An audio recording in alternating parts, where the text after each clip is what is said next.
Hello everyone and welcome to episode 4 of Pretty Maintenance. And today's topic is sweat-proof skincare layering for humid weather. আচ্ছা তোমাদেরও কি হিউমিডিটিতে বেরোনোর 30 minutes পরে makeup melt হয়ে যায়? প্রবলেমটা মেকআপে না, স্কিন কেয়ার লেয়ারিং এ। আজকে দেখাবো আমি এক্স্যাক্টলি কিভাবে স্কিন কেয়ার লেয়ার করি যাতে স্কিন হাইড্রেটেডও থাকে আর অয়েলি বা স্টিকিও লাগে না। স্টেপ 1 হচ্ছে জেন্টাল ক্লেনজিং। হিউমিড ওয়েদারে আমাদের স্কিন বেশি সোয়েট আর অয়েল প্রডিউস করে, তাই ফেস ক্লিন থাকা খুব ইম্পর্টেন্ট। কিন্তু হার্শ ক্লেনজার ইউজ করলে স্কিন আরও বেশি অয়েল প্রডিউস করতে পারে, তাই অলওয়েজ জেন্টাল ক্লেনজার চুজ করো।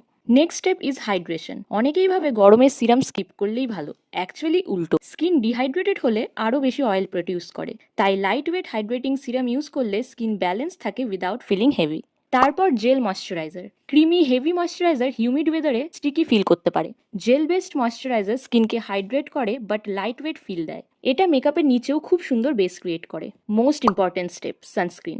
এসপিএফ শুধু বিচে গেলে ইউজ করার জিনিস না, ডেইলি ইউজ করলে ট্যানিং, পিগমেন্টেশন আর প্রিম্যাচুয়ার এজিং থেকে স্কিন প্রোটেক্ট হয়। ফেসের সাথে নেক আর ইয়ার্সও কভার করতে ভুলো না। মেকআপ স্টার্ট করার আগে 2 to 3 মিনিটস ওয়েট করো। যদি এক্সট্রা শাইন থাকে টিস্যু দিয়ে লাইটলি ড্যাপ করে নাও, এটা বেসকে অনেক বেশি লং লাস্টিং করে। Remember, sweat-proof makeup starts with sweat-proof skincare. Correct layering মানে কম প্রোডাক্টস না, ইনফ্যাক্ট রাইট অর্ডারে রাইট প্রোডাক্ট। সো এটাই আমার এভরিডে হিউমিড ওয়েদার রুটিন। তোমার স্কিন অয়েলি কম্বিনেশন নাকি ড্রাই, কমেন্টে আমাকে জানিও। আর প্রিটি মেইনটেনেন্স সিরিজটা সেভ করে রেখো, বিকজ নেক্সট এপিসোডে আরো বেশি বিগিনার ফ্রেন্ডলি বিউটি টিপস নিয়ে আসছি। Bye bye.